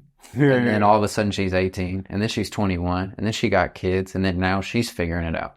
So just be proud of yourself, because I think it's really important to, I really appreciate to recognize that. No, 100%. Not many people are confident enough to give flowers to other people. You know what I mean? And I'm a very humble person, so stuff like that for me is like, it gives me chills and kind of gives me a sense of appreciation, because I've always been super, super selfless with my time, and because one thing that I experienced, especially after I had brain surgery, it was like it could happen anytime, bro. Like, and you never know when it's done. And that's why now I try my hardest to always be so genuine with what I'm doing. Like, people are like, Tony, you're busy. And I'm like, that's your perception. And it might be true. But if you have a question, right? If you have, I'm not too all high mighty not to respond. Now, it might take a day or whatever, but I'm going to respond and help whoever I can, because with doing what I do and coaching, and then the real estate stuff is like, you never know what thing you say to whoever to change their life. You really don't. And that makes me think of, because not that it just slipped my mind, I forgot about the brain surgery, but like, you done so well for yourself that didn't stop you. And that could stop anybody. And it's just impressive to know that you never know what someone's going through first, but you never know how what you're going through will propel you to another level. Right. And when you say it gives you chills and stuff, I have to commend you, because you've always been selfless. And when I give these flowers to people, I try to really think deep about what I see in you. And that's my perspective, like you said, with the cussing. Like, you see it differently than I see it, you know, the Gary Vee. But I see you a certain way, and that means you can have totally different areas that other people see you. But I always want to make sure and recognize what I see, because you never know, like you said, what it'll inspire somebody. Like, you giving me flowers, like, it makes me feel good, and I've known you for 15 years. Like, we need to hear that, because it's us against the world all the time. All the time. You have to believe in God. You have to believe in your purpose. You have to believe in yourself, and it gets hard. And I think that, you know, some people don't just keep going to reach their potential. And then the good thing about us is, right when you think you've hit a good spot, you keep going to another spot. Something else comes. Like, right when I thought I was getting comfy in business, now it's like, oh no, now I want to travel more while still keeping a consistent business. Right. I'm like, why couldn't I do this 5 years ago? Oh, because I wasn't ready then. Yeah, you weren't ready. Now you're ready. Now it's like, yeah, I'll take a month off. Are you crazy? It's like, no, it is what it is. That's my crazy. Yeah, that's my perception. You see it differently than me. But I know we could go forever. Yeah. So I do want to say thank you, but I also want to open the floor to you. You've already been super open of talking and asking me questions, but I always like to wrap up with asking the guest if there was anything I missed that you wanted to talk about, or any questions you have for me, or just final thoughts. Yeah. So one thing I've been talking about people a lot lately, and this is just, I love having the conversation, because people our age, say our generation, being married, right, isn't really as common as it used to be, or whatever situation may be. And then having your own business, being married, things of that nature. So I like to always ask, like, being married, the dynamic of how it transpired to what it's helped you turn into. Give a small or long explanation on how it impacted you in the last y'all's duration of time. Yeah, for sure. That's a great question too. I appreciate you, because something I always say when people ask me something, it makes me take a step back and have to analyze it. And when you analyze it, then I take that with myself. So we got together, and it was at a period of my life when I didn't want a relationship. And that's how it usually happens. I didn't want a relationship. I was scarred from my past relationships, and honestly, they were long and not long in a good way. Like, I could have been really a lot better for these people, and maybe they could have been better for me too. But I'm not here to dog anyone. I'm here to tell, you know, my truth about it. I could have been a lot better for the ladies I was with, whether it was my high school sweetheart or the one I was with in college. Like, I could have been a better man for them, and I wasn't. And I met Rachel, and there was no pressure. We both didn't want anything. But then we moved in together in 2 weeks. I was with a lady for 6 years, and she would ask me to move in, and I said no. I was like, no, because once you move in, it's like irreversible. Like, then it's over. Like, then I'm locked in with you, and I don't know if I'm committed to that. Like, you've been with me for 5,000 days. What are you talking about? Facts. Like, but it's just immaturity. But I meet Rachel. We end up moving in together, and well, we kind of have 2 houses. We're living together. You know how it goes. Thing. And then she had to get out of the rental she was in, and it was my first time kind of branching out into my own spot because I was just paying for the house I grew up in. And she also said, this is something really important about her. She's always taken me out of my environment. She was like, you don't need to stay in more. Like, we need to move to the city. The Northwest side is better, and then you'll be closer to all your business stuff. So we move into the Paseo. That first year, she is the breadwinner. I'm in real estate, but I'm in the grind years. I'm making minimal money, like minimal. Yeah. And she's balling. So she's taking care of us, and I'm, holding the pieces together.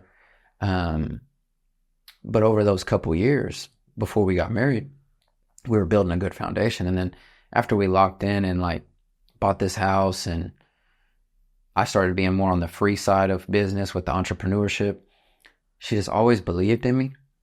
She knows I can be better than I am. And she knows what I'm capable of before I do. And she pushes me, and she is on my ass, and she's direct like you. Like, she's going to talk some shit. Yeah. She's like, hey, you're fucking up here. Right. Why you being a bitch? Like, okay, now it's okay to sulk a little, but you need to do this. Like, even when I was starting the podcast, I was going through some editor problems, and I went to panic, and she's like, don't panic. Like, stay down and figure out what you're going to do. And she's always been a calming mind for me. I didn't know how much. I used to think anxiety was a made-up word, but it's real, and I have it. And she's helped me through that. And her belief in me, her trust in me, me turning into the provider and the protector of the household, and she gave me a purpose I didn't know I was needing to propel myself to be a man. Like, I always tell her she made me a man. Because I was a good man. Like, I was a good dude. Like, I've always been genuine and cared about people and took care of my family and loved my nephews and nieces and got good friends and all that good stuff. But I didn't love myself. And she taught me to love myself and really be who I wanted to be. And sometimes I'm not happy with what I did, or I'm not happy with some decisions, but I push past those. And to always know you have someone in your corner that truly supports you just unconditionally and is with you through the ups and the downs, but still always wants to push you to be better than you think you can be. I think a lot of people don't find that. And I try to tell her as much as I can, even if it's just a quick text message when I'm running errands, like, thank you. And I just mean that, like, thank you for all you do. And she's like, what am I even doing? Like, I'm not doing much. I'm like, no, but you are, because you're the most constant thing in my life. My family is great, but you have history with everybody.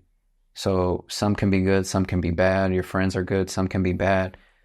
But when you find that true partner, that you're not, it is work to stay together, because obviously you're trying to work through different situations you all are going through. But when it's not forced and you really care about the person, it just takes you to a new level. It gives you a new sense of security. It gives you a new confidence. And something specific to Rachel is I can do anything with her, which is crazy. Like, we can kickbox spar. Like, we can put our mouth guards in and spar because we're talented enough to not beat each other up. Yeah. Who's sparring their wife? Right. Like, we can go do jujitsu. We can go play tennis. We can cook. We can pick stuff out of the garden that she's grown crazy in the last few years. We can go travel. Like, I mentioned this to her the other day. Some people want a boys trip so bad because they need to escape. Right. And I would be down for a guy's trip, of course. But I'm spoiled because when me and her do go on these trips, it's not a husband-wife trip. Like, I'm with my best friend, and I get to just do whatever the hell I want. Yeah. Like, whether it's us together or us doing individual activities, that's something else that really propelled us. Is we'd be on trips, right? Like, we're in Europe. She's going to go hang out with some people she knew for 3 days. like in my past relationships, I would panic. Like, what am I going to do? Like, what is she doing? Is she safe? Like, what am I just panicking? Yeah. But now it's like, oh no, thanks. I'm going to go play pool for 2 days. I'm going to go play basketball. I'm going to go just walk around and be myself. And that would be the biggest thing she's given me is purpose and identity. Wow. That I didn't know. And I hope at one point she takes time to listen to some of these and she'll hear it. But I always tell her I probably talk too much about her and Tez. Yeah.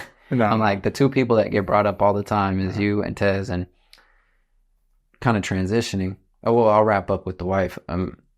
Anybody that's struggling in their relationship, I do suggest not only therapy for yourself, but also just know what you have is unique and not everybody gets it. So cherish what you do have.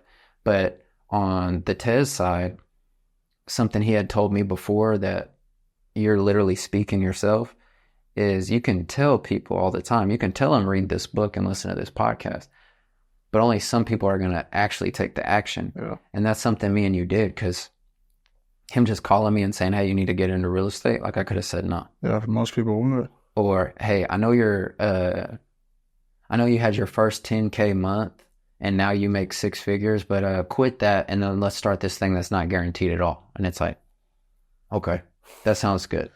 And you know, God works in mysterious ways with that. I mean, he brought us together today for us to have a conversation that we'll remember for the rest of our time. And we've had great talks, but we haven't had this. No. And that's what people are getting a real, and this is the most deepest conversation we've ever had. That, man, I got to speak to that because, and I mean this in a good way. Like you would text me and you're like, hey, get them questions ready. I'm ready to talk. And it's like, I don't have to, because me and you have something to talk about. Mm-hmm. And I don't know that. I don't know what we're going to talk about. Right. But every time I sit down with someone, whether I know them well or don't, we're able to go into areas that neither of us knew we needed. And that only comes from being okay with being vulnerable. Mm-hmm. Once I got confidence in myself and was able to talk to people about the problems I go through, everything got better. I wouldn't have been able to have that crash course with my friend Caleb in 15 minutes about being vulnerable and working through the struggles if I wasn't willing to be open. And me and you grew up in an environment where you just don't talk about that. Yeah. Our whole generation is don't talk about that. Yeah, for sure. Like, no, I don't have trauma. That's for people that like are weak or anxiety. What's that? Like I didn't even know the word trauma. Yeah. Like trauma I knew was like when you get cut and they do like medical shit. Like I didn't even know what trauma was. My wife was the one that not forced me, but was like, hey, you need to go to therapy. Yeah. And then I'm sitting in there like, damn, I did need to. And you don't realize like, but now I'm blessed and I get to have this whenever I want it. I get to talk to someone I care about or that I don't even know and go into things that we didn't know we needed to talk about. Yeah. So it makes me say again, you don't know how much you're appreciated, because I'm in grind mode just like you are. But did I know you were going to come over here today and then tell me or ask me questions about why I am who I am? No. And then you do that and it makes me not check myself, but like reiterate that the seeds you're constantly planting are going to grow. And it's been the biggest blessing from this podcast is going with the flow, just trusting it, and just being real. And it's given me so much good energy that I tell people I'm like selfish with it. I'm like, I don't care if no one listens because it's propelling me to a new height. All right. So, no, man, I appreciate you even making me having to dive into my mind a little bit. But you know, there's one thing that I was at church 2 weeks ago, and we have 2 different areas we can go at our church. So it's like a more intimate, small area, and then it's a big venue. Okay. So we get there because we have some plans, right? We're going to the small venue. Me and my wife never been in there. We sit like 3rd row from the front, right in the middle. And we have a guest speaker, the guest preacher come in. So he's preaching. And life being life, you know what I mean? And I sometimes go through these phases where I think about my grandmothers because they passed pretty close in duration to one another. They were my worlds, you know, like I do everything for them. But I go through phases where I think about them and, whatever. And so life just was what it was. And the preacher kept talking about joy. And he was like, in our society now, everybody just talks about happiness and happiness and happiness. And he was like, but you should strive for joy. Joy is God. And that I started bawling, crying, bro, at church, because the dynamics of life, business, say for example, business gets heavy, life get heavy. And just to think about that, like all my life, I'm trying to just be happy. It's like, I just want joy, and if you really think about it from that perspective, for men like that go through things, or as we've grown up in traumatic situations and all those type of things, it's like, you really think about, like, you just want some joy. Happiness is cool. It comes and goes or whatever, but just be joyful, like with your wife. You going on these trips, you're just, like you said, she go chill. You happy seeing her walk with her friends because you're just joyful that you have this beautiful wife and you're living this great life. Even if you aren't, find the joy in it. I think that's what helped me get through a lot of that, because the only reason I even know what trauma is because my brother started that podcast a long time ago, and he talked about therapy and he talked about trauma. And I never knew. It's weird. I don't have traumatic experiences that I can recall that stuck with me. Yeah, but it's probably because you minimized them. Yeah, and so like I looked at all the positives in all those situations, bro. Because now, especially when I'm an adult, I don't know what my mama was doing. I don't know what she was going through, but she made sure we was fed. And so I'm gonna take that. No matter how bad she may have done or whatever the perception is, my mama did what she could, in her opinion, the best for us. Cool. My pops was always fantastic. My dad is a dad, bro. Like, he is a absolute dad. Like, the reason why I walk around, like, call myself big, sexy, and confident, because he instilled that in me from a very young age. Like, love yourself. I can call him right now. He'll say the same thing. Love yourself no matter what. And now that I got older and I have my own life, hearing that experience alone, I have that same feeling with my wife. Like, she calls me, hey, I'm going with my friends to dinner tonight, or hey, I'm going to go do this with my niece, so I'm going to go have a great time.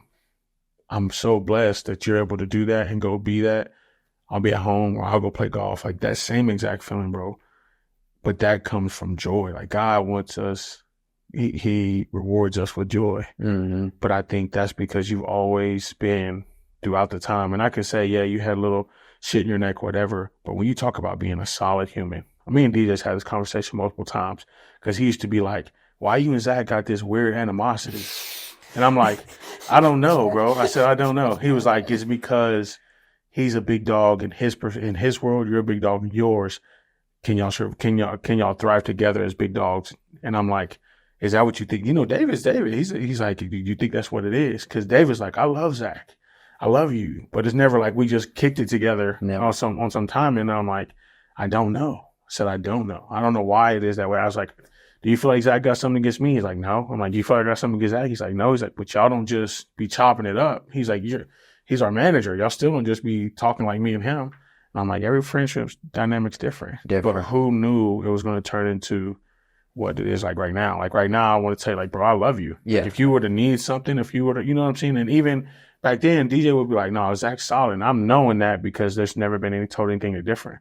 Like, Zach is a genuine, honest, and working, quote unquote, under you. It was, great manager, super cool, and it was just, I never understood it. And there might have been some jealousy from me. I can't even tell you what it was. I don't know if we have to like go sit in nature for 5 days to like figure out why we have beef, but there was something. It was something. And David saying the big dog thing, maybe it is because I didn't necessarily think I was the most important, but I think I just believed in myself, and you believed in yourself. Right. And it's like, we also don't want recognition. So we're at a time in our life where we didn't even know giving flowers was cool. Right. Like, I don't know, because when you bring it up now, like, I go back to those times, I'm like, no, I shook his hand every time I saw him. Yeah.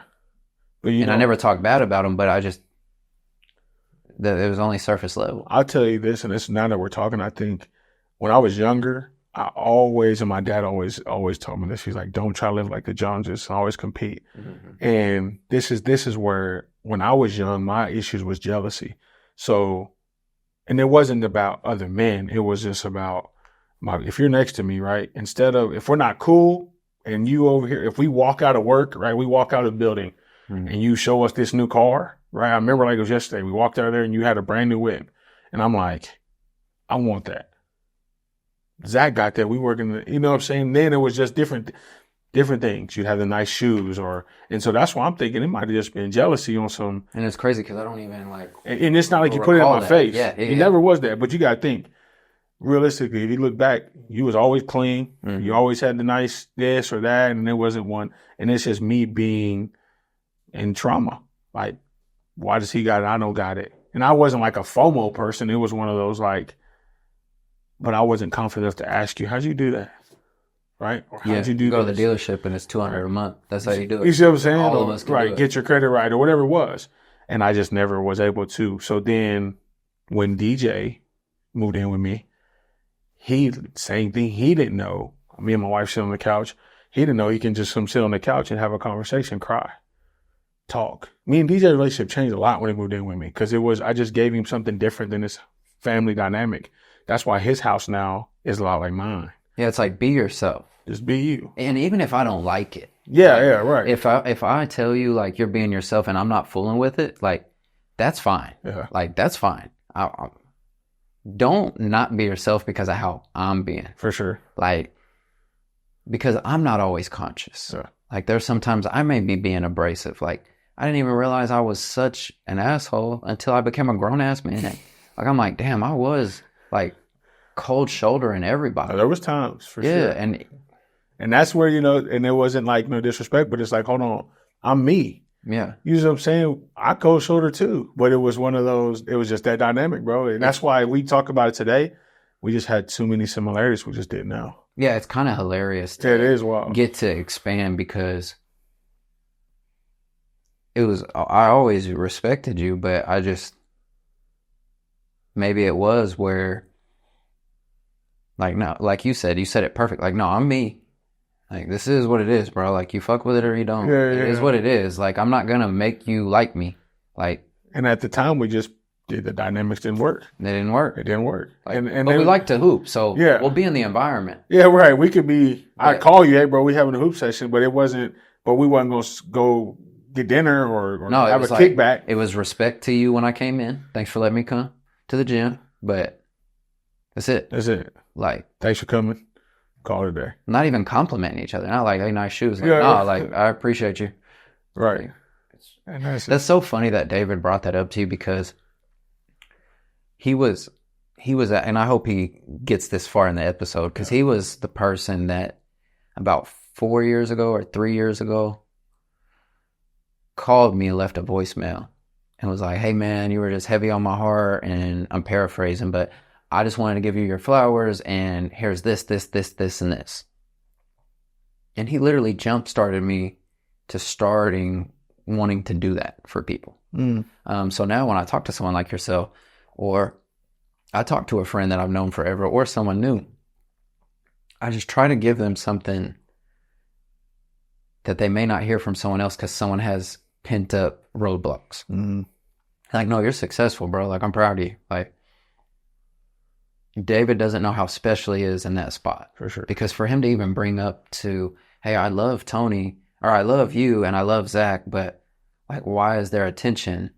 Like, you guys are both great. Right. Him even being able to see that, because it was always respect, but it's only surface level. And I think it's a testament to growth, because like you said, we're having the longest conversation we ever had on this type of topic. Yeah. And we're learning stuff about each other that we didn't know, and we've known each other for 15 years. And when I think back to my high school days and then those college days, I'll hear people now and back then, they'd be like, oh, well, I just thought you were an asshole. I thought you didn't, mess with anybody except your group.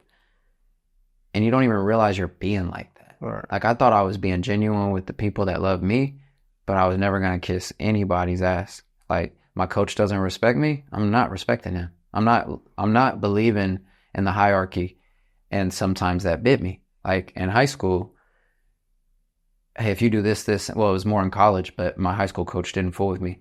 But then after graduation, he saw me working at Finish Line, and he like embraced me, and we had a hug. Mm-hmm. And I was like, man, I don't need to. I'm trying to get him on the pod, but his son didn't respond.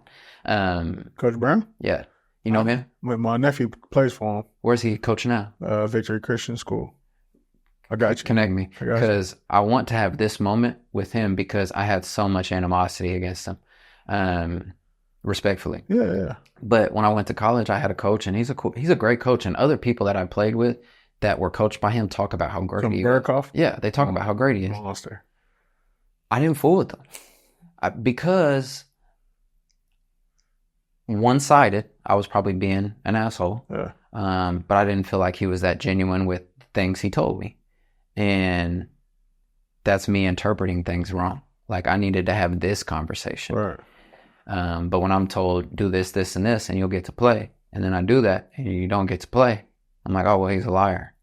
So I'm going to talk shit every time I see him. Yeah. Which is like, bro, you're a young man, and he's the authority figure. Like, show respect. I would never talk shit to my jiu-jitsu coach. I respect the hell out of him. I love him. Right. I would never disrespect him. I didn't have that same level of connection with my coaches. Right. He said, and I told it on the X podcast, he said, you're going to play if you do this, this, and this. It didn't happen. So when we're playing pickup, I'm talking shit. Yeah. Like, oh, you paid for these guys to come here and they're getting their ass busted. You got me off the street. You don't even fuck with me. Yeah. Like, shouldn't do those things. Right. Thinking back, you should have a real conversation. Yeah. So to know that we had all those ups and downs, but then we can sit here and do this, it's just a testament, like I said, to growth, but also into living intentionally and believing in yourself and like taking the time to understand. It goes back to those relationships. Yeah. I'm so happy that you got to expand that a little bit with me because we have so many connections. Like, for DJ to have that moment with you it means a lot to me because DJ's always been there. And DJ is one of those guys that I always showed him love, but I didn't like hang out with him like that until we were grown. Yeah. Like, I respected him and I always showed him love like I did you, but I didn't like hang out with him. But then he would call me big bro, and then I felt like a not a obligation, but like a honorable duty to be there for him. And like I said earlier, you don't know who you're inspiring. Yeah. Like, I didn't know that I showed you my new car, and you're like, man, how do you get that? Right. Like, it was just a Volkswagen Passat. Like, it was the cheapest car you could get with leather. It was the cheapest car you could get with leather. It was clean. I don't care what you say. It was a maroon one, and I felt cold. I remember it, bro. And you don't know those moments. Like, I was just trying to be me. But at the same time, you're getting motivation from it, or I'm getting motivation from you. You had a black Impala, I think. The newer one. I remember that Impala. Yeah. And that's what's cool about the conversations is you can get someone to expand a little bit on how they view you. And it's not to be self-centered. It's just to get understanding. And it's a pretty cool moment. Absolutely, bro. But, man, I guess we're going to get out of here before we talk for 5 hours. But very good. I do love you, man. I appreciate you. Like I said earlier, I'm proud of who you are. I'm blessed to be able to call you a brother. I'm happy that you do what you do on a daily basis. And I'm glad that when I'm old, I'm going to still have a connection with someone that when we meet at 50, 60, 70 years old and people are like, who's this? I'm like, it's my friend Tony. They're not even going to know the depth. So I just appreciate that we're at the beginning again, you know? Yeah. But last thing I wanted to leave you with, since you brought up your grandma, is after my grandma passed, I got given like one of her stones that she used to keep, this little green stone. And I'm a spiritual guy, so I'm going to just hand it to you and let you thank your grandparents, and we're going to get out of here. But I love you, man. Thank you. I love you too, man. Appreciate it.